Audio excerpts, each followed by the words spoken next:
Hi guys, welcome back to my YouTube channel. അപ്പോൾ ഇന്ന് എല്ലാവർക്കും എൻ്റെ വീഡിയോയിലേക്ക് സ്വാഗതം. അപ്പോൾ ഞാൻ ഇന്ന് വന്നിട്ടുള്ളത് ഒരു വലിയ വ്ളോഗായിട്ടൊന്നല്ല, ചെറിയ വ്ളോഗും ആയിട്ടല്ല, കുറച്ച് മൊമെൻറ്റുകൾ വീഡിയോ ആയിട്ട് എടുത്തു വെച്ചിട്ടുണ്ട്. അപ്പോൾ ഞാൻ വിചാരിച്ചു അതെന്തായാലും യൂട്യൂബിൽ ഇട്ടേക്കാം. കാരണം ഇന്നൊരു പ്രത്യേക ദിവസമാണ്. എന്താണെന്ന് ഞാൻ പറയാം, ഇന്നെൻ്റെ മോൻ്റെ പിറന്നാളാണ്.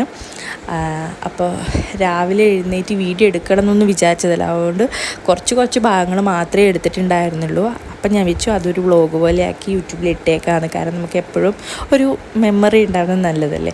അങ്ങനെ രാവിലെ എഴുന്നേറ്റ് കുളിച്ച് അവനെയും കൊണ്ട് നമ്മൾ കോട്ടൂരമ്പലത്തിലേക്കാണ് പോയത്. 8 മണിക്ക് എത്താനാണ് കോട്ടൂരമ്പലത്തിൽ നിന്ന് വിളിച്ച് പറഞ്ഞത്. കാരണം അവിടെ പായസം കേൾപ്പിച്ചിട്ടുണ്ടായിരുന്നു.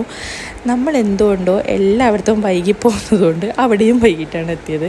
8:30 8:45 നമ്മൾ കോട്ടൂരമ്പലത്തിലേക്ക് പോയത്. നമ്മുടെ വീട്ടിൻ്റെ അടുത്ത് തന്നെയാണ് കേട്ടോ അമ്പലം. ഈ അമ്പലം നിങ്ങൾ മുന്നേയും കണ്ടിട്ടുണ്ടാകും. കാരണം എൻ്റെ നാത്തൂൻ്റെ കുട്ടിയുടെ പിറന്നാളിനും നമ്മൾ ഈ അമ്പലത്തിൽ തന്നെയാണ് പോയത്. അപ്പോൾ അവിടെ ഇപ്പോൾ പണിയൊക്കെ നടക്കുന്നുണ്ട്.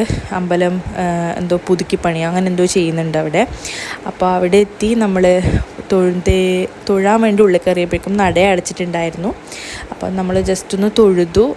അപ്പോൾ അവൻ്റെ പാൽപ്പായസവും വാങ്ങി നമ്മൾ അവിടെ അച്ഛനെ അറിയുന്ന കുറച്ച് ആൾക്കാരുണ്ടായിരുന്നു. അവരോടൊക്കെ സംസാരിച്ചിട്ട് നമ്മൾ നേരെ കോട്ടൂരമ്പലത്തിൽ നിന്നും നെടുവപ്ര അമ്പലത്തിലേക്ക് പോകാൻ പറഞ്ഞു. ഈ 2 അമ്പലവും കൃഷ്ണൻ്റെ അമ്പലമാണ് കേട്ടോ. അപ്പോൾ അവിടെ എത്തിയിട്ട് നട അടച്ചത് കാരണം കൃഷ്ണനെ കാണാൻ പറ്റിയില്ല. അതുകൊണ്ട് നെടുവപ്ര അമ്പലത്തിലേക്ക് പോകാമെന്ന് പറഞ്ഞ് അങ്ങനെ അവിടുന്ന് നെടുവപ്ര അമ്പലത്തിലേക്ക് പോവുകയായിരുന്നു ചെയ്തത്. അവിടുന്ന് നെടുവപ്ര അമ്പലത്തിൽ എത്തിയതിന് ശേഷം അപ്പോഴാണ് നമ്മൾ അറിഞ്ഞത് അവിടെ വായനയാണെന്ന്. കാരണം കുറച്ച് ആൾക്കാരൊക്കെ അവിടെ ഇരുന്നിട്ടുണ്ട്, വലിയൊരു വിഗ്രഹമൊക്കെ വെച്ചിട്ട്. ഇതിനെപ്പറ്റി ആധികാരികമായി ഒന്നും പറയാൻ എനിക്കറിയില്ല, പക്ഷേ വായനയാണെന്ന് മാത്രം എനിക്ക് പറയാനറിയാം. അങ്ങനെ അതൊക്കെ കണ്ട് അവിടെ നല്ല ഭംഗിയിൽ കൃഷ്ണനെ അണിയിച്ചൊരുക്കി കുറേ പുസ്തകങ്ങളൊക്കെ വെച്ച് നല്ല രസമുണ്ടായിരുന്നു കാണാൻ വേണ്ടിയിട്ട്. അപ്പോൾ അവിടെ എത്തി. ഉള്ളിൽ ഞാൻ ഫോണൊന്നും കൊണ്ടുപോയില്ല കേട്ടോ. അവിടെ എത്തി മനസ്സറിഞ്ഞ് കൃഷ്ണനോട് പ്രാർത്ഥിച്ചതിന് ശേഷം അടുത്ത മേൽശാന്തി പറഞ്ഞു, ഇവിടെ വായന ആയതുകൊണ്ട് വരുന്നവർക്കൊക്കെ ചായ ഒരുക്കിയിട്ടുണ്ട്, അപ്പോൾ ചായ കുടിച്ചിട്ട് മാത്രം പോയാൽ മതി എന്ന് പറഞ്ഞു. അപ്പോൾ പിന്നെ അങ്ങനെ പറയുമ്പോൾ നമ്മൾ കുടിക്കാതിരിക്കുന്നത് മോശമില്ല. അങ്ങനെ ഞാനും അമ്മമ്മയും അച്ഛനും മോനും കൂടിയായിട്ടാണ് നമ്മൾ അമ്പലത്തിൽ പോയിട്ടുണ്ടായിരുന്നത്. അങ്ങനെ നമ്മൾ അവിടെ നിന്ന് ചായയൊക്കെ കുടിച്ചു. അവിടെ ഒരു പുലാവ് പോലത്തെ അങ്ങനെ എന്തോ ഒരു സാധനമായിരുന്നു ഉണ്ടായിരുന്നത്. ശേഷം ചായയൊക്കെ കുടിച്ച് നേരെ വീട്ടിലേക്ക് വന്നു.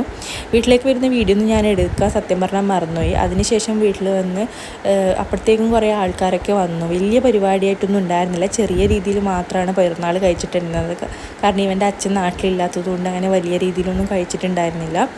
അപ്പോൾ കേക്കൊക്കെ വന്ന് സെറ്റാക്കി കേക്ക് മുറിയൊക്കെ കഴിഞ്ഞു. അതിനുശേഷം ഓരോരോ ആൾക്കാരായിട്ട് ഇവന് കേക്ക് ആക്കുകയൊക്കെ ചെയ്തു. കാരണം ഇവൻ അന്ന് നല്ല മൂഡിലേ അല്ല ഉണ്ടായിരുന്നത്. രാവിലെ മുതലേ കരച്ചിലും കുഴപ്പമൊക്കെ ആയിരുന്നു. അതിനുശേഷം എൻ്റെ ഒരു ഫ്രണ്ടിൻ്റെ കുട്ടി ഉണ്ടായിരുന്നു. അപ്പം ഞാൻ അവളെ എടുത്തത് കാരണം ഇവരത് ഇഷ്ടപ്പെടാത്തതിൻ്റെ കുശുമ്പാണ് നിങ്ങളിത് കാണുന്നത്. അപ്പം ഫുഡ് കഴിക്കുന്ന വീഡിയോ ഒന്നും ഞാൻ എടുത്തിട്ടില്ല സത്യം പറഞ്ഞാൽ മറന്നുപോയി. ആ ഒരു തിരക്കും ആളും ബഹളവും ആയപ്പം വീഡിയോ എടുക്കുന്ന കാര്യം ഞാൻ പെട്ടെന്ന് മറന്നുപോയി. അപ്പോൾ ഇത്രയേ ഉള്ളൂ, ഒരു ചെറിയ വീഡിയോ ആണ്. എല്ലാവരും ലൈക്ക് ചെയ്യുക, ഷെയർ ചെയ്യുക, സബ്സ്ക്രൈബ്. അടുത്തൊരു വീഡിയോ ആയിട്ട് പിന്നെ കാണാം.